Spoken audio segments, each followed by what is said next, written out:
Para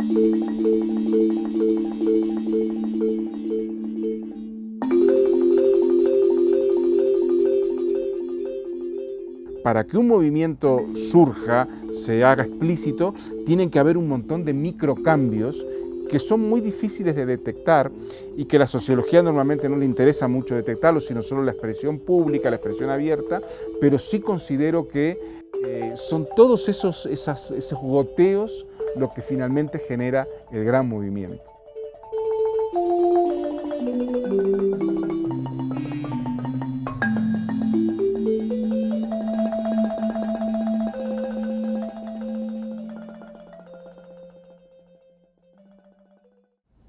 Raúl, buenas tardes. Buenas tardes. Da la impresión que en América Latina la acción de los pueblos, la acción popular, la acción de las clases sociales subordinadas, o como queramos llamarla, ha ido cambiando la forma de entender a los movimientos sociales y a la acción colectiva. Sería bueno si podemos hablar por qué y cómo lo ha ido cambiando desde tu perspectiva y cuáles son los cambios centrales que se ven, no solo en la acción, sino en la forma de entender la acción. Claro. Yo, más que cambios centrales de los movimientos o de la acción colectiva, diría que hay diferencias sustanciales con los movimientos del primer mundo, que es donde se ha elaborado la teoría crítica. Y creo que algunos de esos cambios son muy notables. La relación con el territorio, el arraigo territorial que tienen en nuestro continente los movimientos, y el hecho de que los principales movimientos de los últimos 20 años, los que más han generado situaciones políticas y sociales de nuevo tipo, son movimientos de arraigo territorial, tanto urbanos como rurales, y sobre todo rurales, campesinos e indígenas. Entonces creo que eso modifica, no solo ese hecho, pero ese es un hecho fundamental, porque en el primer mundo los territorios están todos colonizados, no hay poros en donde uno pueda instalarse y arraigarse territorialmente. Y creo que a partir de ahí podemos empezar, me parece a mí, pensar los cambios desde otro lugar. Pero tú has trabajado también los cambios desde lo que podríamos denominar la forma comunidad. Es decir, hay la sensación, o no solo la sensación, que la sociología occidental construyó toda la sociedad sobre la base de negar las comunidades, sobre una visión negativa de la comunidad.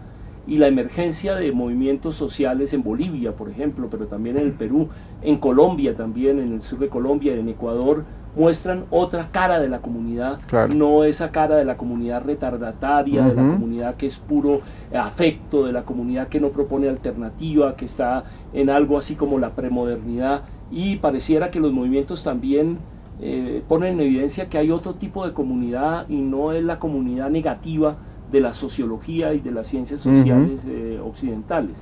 Sí, es muy notable porque los movimientos del primer mundo y los viejos movimientos obreros, sindicales, son movimientos de individuos, son agregación de individuos. Uno mira hoy incluso Occupy Wall Street o Los Indignados y es una agregación de individuos. En nuestro caso son comunidades, yo estoy totalmente de acuerdo y es otro rasgo central. Y en algunos casos son, y esto es interesante, comunidades como las indígenas, que se han reinventado, como dices, que ya no es la vieja comunidad, sino otra cosa. Un ejemplo muy claro son las comunidades zapatistas, donde la relación hombres-mujeres es mucho más igualitaria, donde los jóvenes desplazan a los ancianos, en fin, una comunidad reinventada. Pero después están comunidades no territorializadas o movimientos urbanos, que en las periferias urbanas uno pregunta, bueno, ¿y en este barrio o en esta experiencia cuántas personas hay? No, te dicen, hay tantas familias. Y el remitirse a cantidad de familias marca ya un carácter comunitario. Entonces, bueno, ahí hay influencias múltiples, ¿verdad? Las comunidades eclesiales de base también jugaron un papel propio, han influido en esta perspectiva, pero tenemos reinvención de comunidades, o los campesinos sin tierra, que como se agrupan territorialmente, pero de otra manera, en un territorio conquistado en el cual ellos diseñan cómo se va a hacer la distribución espacial de los cultivos, de las viviendas, de los espacios comunes, y funcionan en base a asamblea. Claro, para hablar de comunidades en este sentido hay que quitarle la esencialidad al concepto de comunidad, efectivamente. Hay que reinventarla, el concepto de comunidad. Y ese es un desafío muy interesante, tanto político como conceptual. Normalmente cuando se habla de territorio, y es muy común en el lenguaje común, se entiende el territorio como el espacio físico. Pero de la manera como tú lo estás hablando, no es entender el territorio como el espacio físico, porque está ligado con la existencia misma de la comunidad. Hay otra visión de territorio y comunidad que no es simplemente el espacio físico. Claro. En esto que se está planteando. Sí, ahí hay una revalorización de la espiritualidad, de una concepción integral de la vida, en el cual lo sagrado juega un papel fundamental, lo sagrado no religioso, vamos a entendernos, ¿no? Porque los bienes comunes son sagrados. Quien destruye el agua, la tierra, está destruyendo algo que es sagrado porque de ello depende la existencia de la especie humana y de la vida en el planeta. Entonces me parece interesante esa idea de manejar conceptos como de territorio, de comunidad, desde otro lugar, que no es simplemente lo material, lo físico, sino algo, por ejemplo, Carlos Walter Porto Goncalves, que es geógrafo, analiza y dice, bueno, en la medida que hay un colectivo de personas que transitan permanentemente por este lugar, bueno, han convertido esto en un territorio, aunque no sea el territorio allá en el campo, ¿verdad? O sea, el concepto de territorio también se enriquece. Eso también implica un cuestionamiento a la separación entre naturaleza y ser humano, una mayor integración entre naturaleza y ser humano. Sin embargo, esa integración en las ciudades no es tan clara, ¿o sí? Sin duda las ciudades se han convertido en un problema para la propia reproducción de la vida. En las concepciones campesinas e indígenas no hay, por supuesto, no hay separación y más aún, somos parte de la naturaleza. Yo creo que ahí hay un debate que deberíamos en algún momento lanzar o profundizar, y es hasta qué punto las ciudades son un hecho sustentable y son un hecho que puede permitir a largo plazo la reproducción de la vida. O si la existencia de megaciudades implica automáticamente la colonización vertical de las áreas rurales, porque cómo se sostienen espacios de 10, 20 millones de personas sin hacer una sobreexplotación, sobreutilización de los bienes comunes. Es muy difícil eso. Y una destrucción del territorio. Por supuesto. Por consiguiente, necesariamente. Bueno, pero al lado de estas comunidades que existen, en mayor o menor medida, podríamos discutir porque a veces se vuelve demasiado amplio el término comunidad. Siguen existiendo en América Latina una gran cantidad de movimientos de tipo europeo, es decir, movimientos obreros en donde la acción es individual, o movimientos cívicos de las ciudades donde la acción es individual, pero al mismo tiempo la lógica de la individualización rompe a las comunidades, es decir, estas comunidades no son puras. A veces se critica esta nueva concepción diciendo hay como un purismo de la comunidad, pero esta es una comunidad que está rota también por dentro por el proceso de individualización de la sociedad moderna y del capitalismo. Yo no sé hasta qué punto está rota por ese motivo. No sé si la comunidad está rota, yo creo que hay comunidades abundantemente en América Latina, pero sí es cierto que hay movimientos, digamos, de carácter europeo, o por decirlo de una manera más, en donde la agregación de individuos funciona, en donde no hay la menor referencia a lo comunitario. Y ahí aparecen corrientes nuevas como el feminismo, como LGTB, bueno, el propio movimiento sindical tiene una fuerte matriz individual, ¿verdad?, de agregación individual. Pero también aparece, por ejemplo, en el feminismo han ido apareciendo nuevas corrientes ya ligadas a lo popular, feminismo comunitario, feminismo campesino y popular, feminismo afro y decolonial, en fin. Quiero decir que en ese sentido las propias corrientes que ingresan por el lado europeo, digamos, terminan siendo reconfiguradas en el continente, que no es una aplicación mecánica de experiencias vividas en otros lados. Y eso me parece muy interesante, puesto que nos obliga a pensar en las particularidades, en las diferencias de nuestro continente, para profundizarlas, para comprender mejor la realidad que tenemos. Esto nos lleva a otro tema, es cuál es la relación entre esas comunidades y el Estado. Digamos que sería más fácil cuando el Estado es visto como el adversario político, pero ¿qué pasa con estados que no son adversarios políticos o no son vistos o no son percibidos como adversarios políticos? El caso boliviano, el caso venezolano, parcialmente el caso ecuatoriano.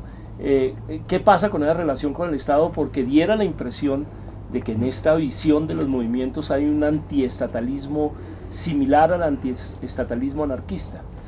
Bueno, lo que está sucediendo realmente es que los estados llamados progresistas o revolucionarios, incluso como los tres que has mencionado, han provocado cambios, han generado una situación política nueva, pero en la medida que han continuado con el modelo de acumulación en base a la extracción de bienes comunes, en base a las commodities, tienden a confrontar, a tener un nivel de confrontación fuerte con las comunidades. Y de hecho la conflictividad social en Ecuador, en Bolivia y en Venezuela tiene ese punto ahí, ¿verdad? En el caso de Venezuela es un poco particular porque la potencia de la derecha, destituyente de la derecha, este conflicto comunidades-Estado lo aliviana porque se unen los dos contra la derecha. Pero en el caso de Ecuador y de Bolivia, la confrontación es muy clara. Es una confrontación de muchos tipos, es simbólica, es una confrontación de tipo material también a nivel de movilización, pero sobre todo como de cosmovisiones y de proyectos de largo aliento. Y ahí hay conflicto, y un conflicto duro. Pero hay discusiones viejas que tienen un tono nuevo, es decir, estas comunidades pueden transformar el conjunto de la sociedad sin necesidad de apoyarse en formas estatales de poder, o terminan siendo marginales en ese sentido con respecto al conjunto de la sociedad. ¿Cómo hacer para resolver la heterogeneidad social? ¿Cómo hacer para resolver los problemas con los poderes sociales consolidados, dominantes en América Latina, solo desde la lógica de la comunidad sin apoyarse en el Estado? Eso es posible, digamos, en la discusión, que es de alguna manera, pero en otro sentido, la vieja discusión entre anarquismo y marxismo sobre la extinción o no, pero en otro sentido totalmente diferente. Todo depende de cómo pensemos que se va a desarrollar la historia, porque si pensamos en que los procesos de cambio van a ser un desarrollo más o menos lineal o más o menos progresivo a partir de lo que hoy hay, seguramente no es posible eludir el trabajo con el Estado. Ahora, si pensamos que la historia también funciona en base a quiebres y saltos, quiebres y modificaciones importantes, bueno, en esos quiebres una de las cosas que puede llegar a quebrar probablemente sea el Estado-nación y las propias naciones. Entonces no sabemos bien cómo va a suceder esto en el futuro. Si miramos el pasado y lo que nos enseña la historia, podemos observar que ha habido momentos críticos a la historia de la humanidad que han sido los que han generado fracturas con consecuencias de larga duración. Y después de esas fracturas nada volvió a ser igual. Y yo apuesto, porque no me gusta el Estado, porque me parece que el Estado es el sostén del capitalismo y no puede no serlo, es el sostén de las clases dominantes y el sostén de las opresiones. Entonces discrepo profundamente de quienes creen que el Estado puede ser herramienta para la transformación. Pero bueno, eso es un debate que está abierto, que yo no pretendo zanjarlo ni mucho menos, que estoy dispuesto a discutirlo y entrarle al tema. Sin embargo, las comunidades o el espíritu comunitario es una pervivencia a lo largo de la historia que se ha ido transformando, reinventando y ha sido capaz de atravesar incluso esas situaciones críticas, esas fracturas que mencionaba, con cambios, pero persistiendo. Sin embargo, las comunidades se siguen relacionando con el Estado, claro, en forma conflictiva, es decir, a veces actúan conjuntamente con el Estado, a veces contra el Estado. esa relación sigue, digamos, es una relación tormentosa entre comunidades y Estado en la práctica, más allá de el gusto de uno o no por el Estado, hay esa relación necesaria con el Estado. Existe en Bolivia, existe en Venezuela, existe en Ecuador e incluso existe en Colombia con un Estado que no es favorable para nada para el desarrollo de esas comunidades. Hay un sentido práctico ahí también en términos de las comunidades, de que por ahora no se puede prescindir del Estado en términos de la transformación social. Sí, las comunidades, una característica que tienen las comunidades es la plasticidad y el pragmatismo. Y en ese pragmatismo ellos acuerdan, negocian, como antes negociaron con los españoles, con la Iglesia Católica, o sea, con los conquistadores, ahora negocian con el Estado y por supuesto que la conquista, que fue una de esas fracturas importantes que mencionaba, provocó cambios en las comunidades y provocó cambios en las culturas autóctonas, originarias. Y el vínculo con el Estado también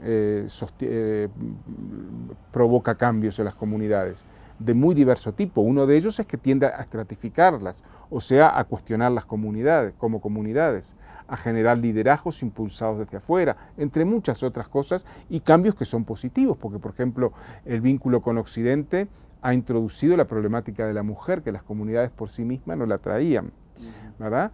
Y el papel de los jóvenes, que las comunidades siempre las marginaron, las comunidades ancestrales. Pero me parece que pese a eso han conseguido persistir y creo que no tienen duda en que si el Estado es una realidad, se negocia, se acuerda, se disputa con el Estado. El disputar también es una forma de negociar, ¿verdad? O sea, ese vínculo está establecido. Hay algo muy potente en esta definición de las comunidades y es cuando se dice que son una forma de vida, es decir, que la comunidad representa una forma de vida diversa, que en sí misma es una alternativa. ¿Podrías caracterizar esas formas de vida que hay en la comunidad, en las comunidades, en estas comunidades en movimiento? Yo creo que una cuestión fundamental es la relación con el medio, con lo que los rodea, con la naturaleza. Una relación blanda, no opresiva. De hecho, hoy en día donde se conservan espacios naturales es donde hay comunidades, ¿verdad? Las comunidades han mostrado tener una relación muy dinámica con la naturaleza y muy de ser sostenedores de la naturaleza. No contaminan, no generan grandes residuos, viven al ritmo del tiempo y de los ciclos de la naturaleza. Por supuesto no progresan, porque una de las cuestiones, ya lo mencionaba Ferdinand Tönnies, el progreso es la asociación. La comunidad es la conservación, pero no el progreso, ¿verdad? Porque tampoco vamos a poner que la comunidad es el bien total, ¿verdad? La comunidad tiene muchas opresiones internas, pero aportan, por ejemplo, uno de esos elementos. Otros elementos que aportan es la conservación de la autoridad. Quisiera decir algo sobre eso porque nosotros los occidentales, yo me considero occidental, la crítica al autoritarismo nos ha llevado a tirar por la borda la autoridad. Y yo creo que una sociedad sin autoridad, sin poder legítimo, no funciona, ¿verdad? Entonces, ellos conservan la autoridad, ¿verdad? Una autoridad que muchas veces es autoritaria, pero bueno, ahí hay un margen de negociación también con la autoridad, o han creado márgenes de negociación. Y finalmente las comunidades que están en movimiento han mostrado ser espacios de resistencia al capitalismo, ya no solo a los estados notables. Las comunidades zapatistas no son capitalistas, no reproducen el capitalismo. Capaz que no lo pueden eliminar en todo el país, pero en los espacios que ellos están no reproducen el capitalismo. Y me parece que no reproducir el capitalismo es un paso ineludible para superar el capitalismo, para ir más allá del capitalismo. Porque desde la lógica obrero-fabril, obrero-sindical, reproducimos permanentemente el capitalismo. ¿Por qué? Porque estamos alimentándonos y alimentando el modo de producción, la producción de plusvalor, la producción de valores de cambio, etcétera, etcétera. Y la comunidad básicamente produce valores de uso. Entonces me parece que ahí hay elementos para repensar la transición a un mundo nuevo. Es un poco ambicioso pensarlo desde allí, pero creo que es posible. En un debate con sociólogos y científicos sociales europeos, decían que esta visión, así como la acabas de plantear, es una visión que no puede permitir la transformación porque es esencialmente conservadora, y que en la medida en que es esencialmente conservadora reproduce, digamos, todos los problemas de las comunidades, pero que además puede permitir que las comunidades se encierren en sí mismas. Y el tercer punto que decían es que en esto hay una idealización de la comunidad. Y que, es una crítica que te hicieron a ti. Sí, sí, una idealización de la comunidad. ¿Cómo ves esas críticas con respecto a la comunidad? Yo creo que los europeos, incluso los críticos, idealizan el progreso. Y de hecho idealizan el capitalismo, porque el capitalismo hoy es el progreso, el desarrollo. Yo creo que es necesario conservar. Yo quiero conservar la vida, quiero conservar el planeta, quiero conservar las montañas, los ríos. Esa idea capitalista, desarrollista de la tabula rasa, de que la naturaleza no tiene límite y que podemos usar de ella y que podemos hacer un parking de la humanidad y vivir igual felizmente. Eso es una utopía negativa. Lo plantea David Harvey en su último libro. Me parece que ahí hay que trabajar un poco más en los imaginarios. Yo lo que le critico a los europeos justamente es la imposibilidad de pensar alternativas con imaginarios que superen lo que hay, que superen el Estado, que superen el capitalismo. Evidentemente eso no niega que la comunidad no tenga opresiones, claro que tiene opresiones. Mencioné dos: la opresión de las mujeres, la opresión de los jóvenes y de los niños, y un cierto conservadurismo, pero miremos lo que pasa con el zapatismo. Tú vas a las comunidades zapatistas o a muchas comunidades andinas hoy en Sudamérica y te encontrás, o muchas comunidades NASA, y te encontrás comunidades modernas, en donde perviven rasgos de los vínculos anteriores, con un nuevo papel de las mujeres, un nuevo papel de los jóvenes. La mitad de los zapatistas tienen menos de 20 años y viven en comunidades. ¿Por qué pensamos que, porque también ahí hay una idea colonial que me gustaría discutir, ¿por qué pensamos que la comunidad no se puede transformar, seguir siendo comunidad e incorporar cosas nuevas necesarias, porque reproducir opresiones no es bueno? ¿Y por qué piensan los europeos que la comunidad no puede hacerlo? Y sí pueden hacerlo ellos. ¿Por qué el Estado europeo, la sociedad europea puede emanciparse del patriarcado y del machismo y los comuneros no? Ahí me parece que hay una idea profundamente colonial. Claro, a ellos no les gusta que les diga colonialistas, por algo no les gusta. Ahora, más que modernas, son comunidades transmodernas. Sí, es decir, que están correcto. más allá de lo moderno, sí. Con un vínculo del pasado, un vínculo del presente, claro. Un vínculo del futuro. Hay otra cosa que es muy interesante, y es que todo este análisis de comunidades en movimiento se está extrapolando a sociedades en movimiento. Es decir, a poner en cuestión la idea de que los movimientos salen de individuos que toman decisiones racionales o irracionales y que a partir de esas decisiones deciden hacer una acción colectiva. Últimamente se están centrando los análisis que antes del movimiento, y que es lo importante, existe una sociedad que se está moviendo, y que lo importante son los canales por donde se mueve esa sociedad. Que esos canales pasan por la vida cotidiana, la escuela, la familia, la universidad, la fábrica, pero que implican movimientos. Y esto amplía el horizonte de análisis, porque ya no es solo el momento de la movilización, sino toda la sociedad que se mueve con resistencia. Claro. ¿Qué opinas tú de eso? Me parece muy interesante. Ahí hay dos elementos que habría que tener en cuenta. Uno es que empezamos a hablar en América Latina de sociedades en movimiento cuando observamos, entre otras cosas, que la sociología europea de los movimientos era como insuficiente, hacía ruido para dar cuenta de lo que está sucediendo. Pero por otro lado, lo segundo que planteas me parece muy interesante, porque yo creo que antes de que se lance el movimiento, efectivamente, tiene que haber habido cambios en la conciencia, en las formas de vida, en los hábitos. El movimiento de mujeres es así. El movimiento de mujeres empezó como movimiento explícito cuando las mujeres implícitamente ya estaban en movimiento, cuando había cambios en la cotidianeidad, cuando las mujeres empezaron ya no a reivindicar el voto, sino a fumar, a ocupar los espacios de los varones, a hacer deportes, que antes las mujeres no hacían deporte, a principio, un siglo atrás, no lo olvidemos, o el movimiento de los derechos civiles en Estados Unidos. Rosa Parks, la mujer negra que se sentó en el asiento de los blancos, fue un caso conocido porque disparó una protesta muy grande, pero ¿cuántas Rosa Parks hay que no conocemos? Para que un movimiento surja, se haga explícito, tienen que haber un montón de microcambios que son muy difíciles de detectar y que la sociología normalmente no le interesa mucho detectarlos, sino solo la expresión pública, la expresión abierta, pero sí considero que son todos esos goteos lo que finalmente genera el gran movimiento. Que no se reduce a la clase.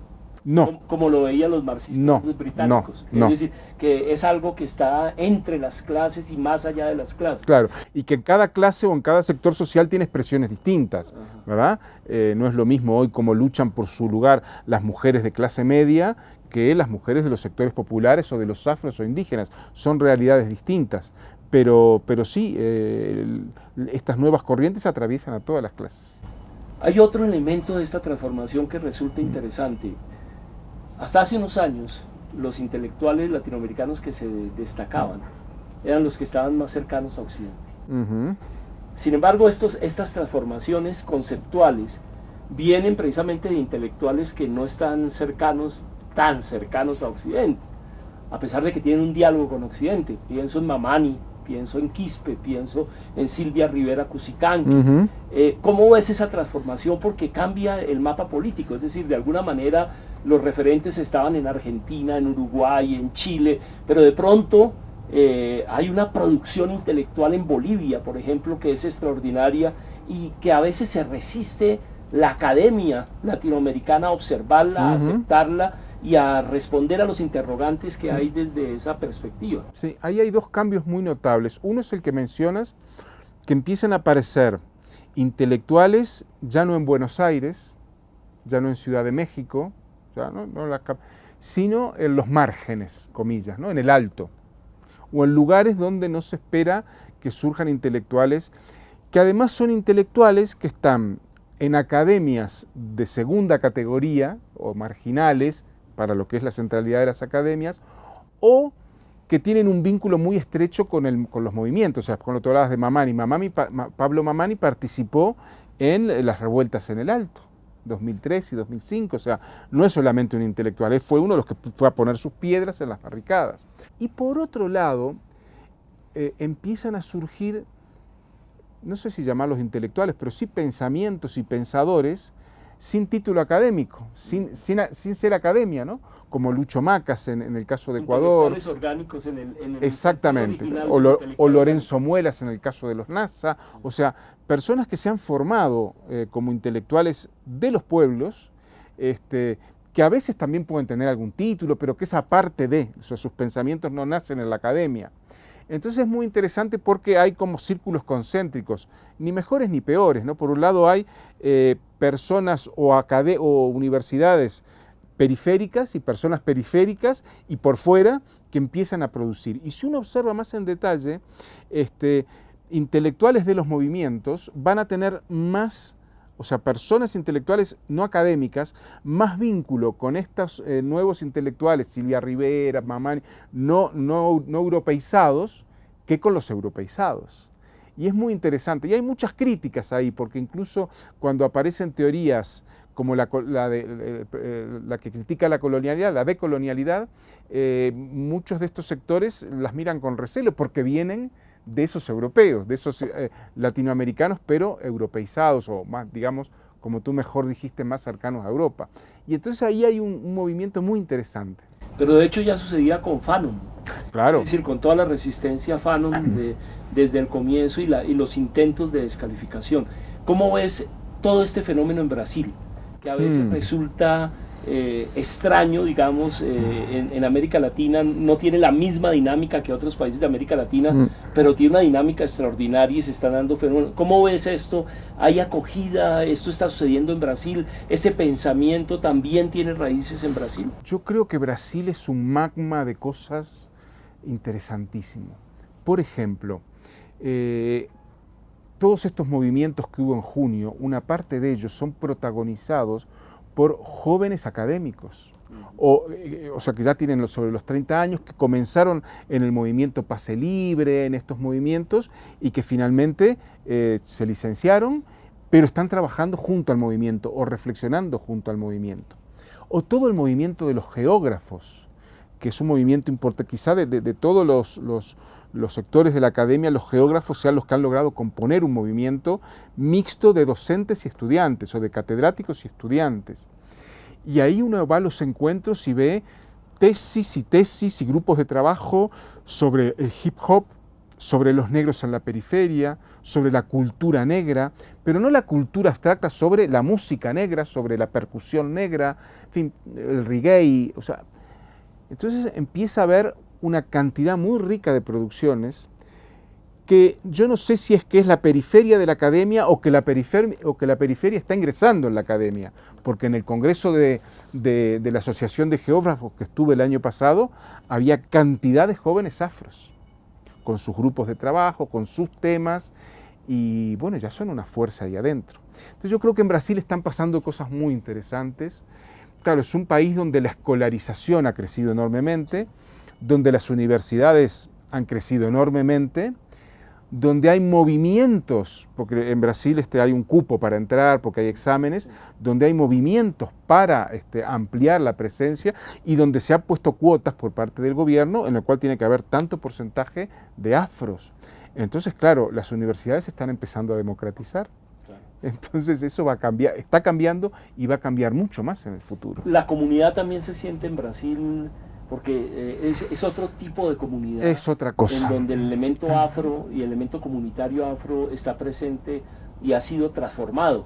Pero yo diría que es otro tipo de comunidad, totalmente de acuerdo. No es la comunidad indígena que conocimos, sino habría como dos vertientes. Una, la quilombola. El quilombo era el espacio de los negros libertos, que tiene una larga tradición desde de 4 siglos de los esclavos fugados de las haciendas y que generaban sus quilombos. Palmares duró 90 años, yo siempre digo en broma, más que el socialismo real, 90 años duró Palmares, impresionante.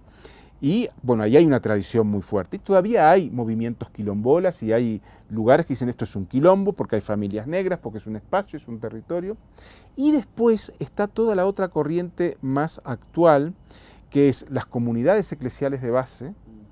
En Brasil hubo 80.000 comunidades eclesiales de base, millones de personas, que tuvieron un impacto muy fuerte en el PT y en el movimiento Sin Tierra. Entonces, cuando uno va a un campamento o un asentamiento de los Sin Tierra, encuentra esa comunidad reinventada, que, como en el caso de las comunidades eclesiales de base, son comunidades desterritorializadas, pero que se hacen comunidad en la convivencia y en el compartir esa lectura del Éxodo, de la Biblia, de sentir una utopía posible. Y se hacen carne en el movimiento Sin Tierra. Estos serían, creo yo, como dos grandes vertientes. Y sentir la experiencia comunitaria de la religión. Totalmente. Que es totalmente diferente a la experiencia individual de la religión. Totalmente. Y esa reflexión tuya me parece muy importante, porque cuando hablamos de religión en Europa o en Estados Unidos, están pensando en otra cosa, en la vivencia individual.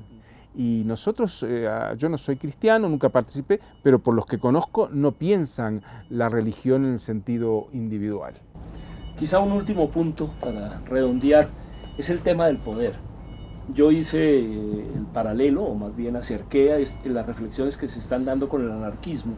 Sin embargo, me parece que en estas reflexiones hay una reflexión muy fina sobre el poder. Es decir, no se puede prescindir del poder, tú lo acabas de decir en términos de la autoridad, pero hay que pensar el poder de otra manera. Ahí se recurre a Holloway, que la diferencia entre el poder sobre el poder con... ¿Cómo ves este problema del poder y la política con respecto a este análisis?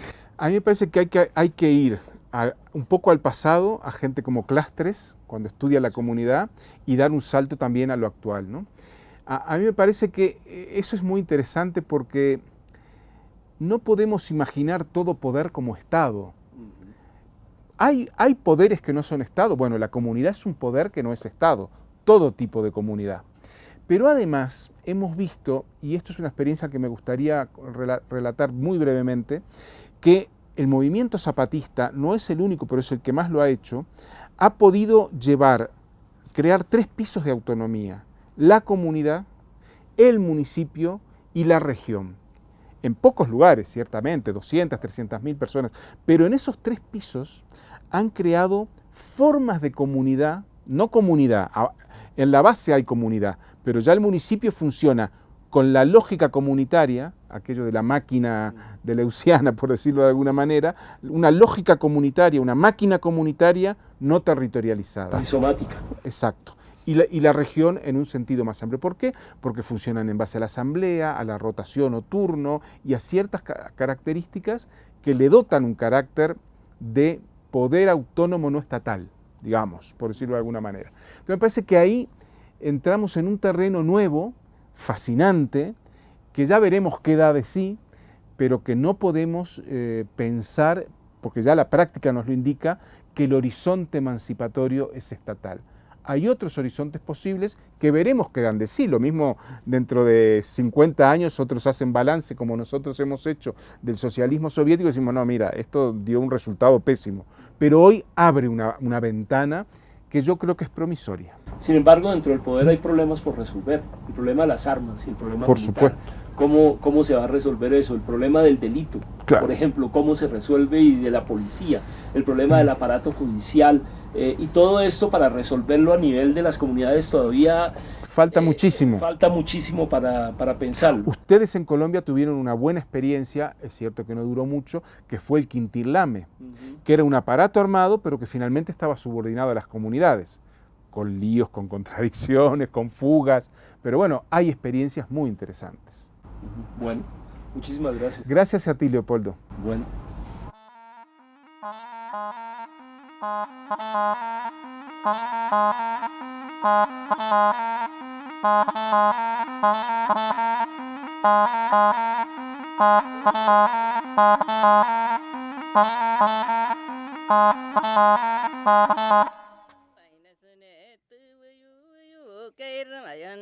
Nare